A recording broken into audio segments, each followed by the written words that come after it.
I can tell you it was a day probably in about 1997-ish.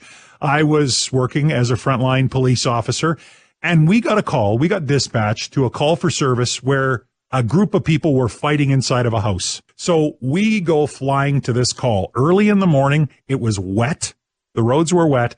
I'm a rookie. I made a hard right turn on Robinson Street that clearly I was going too fast to navigate, and I smoked into a parked car. I did the walk of shame after checking the plate on the car, whose house it was.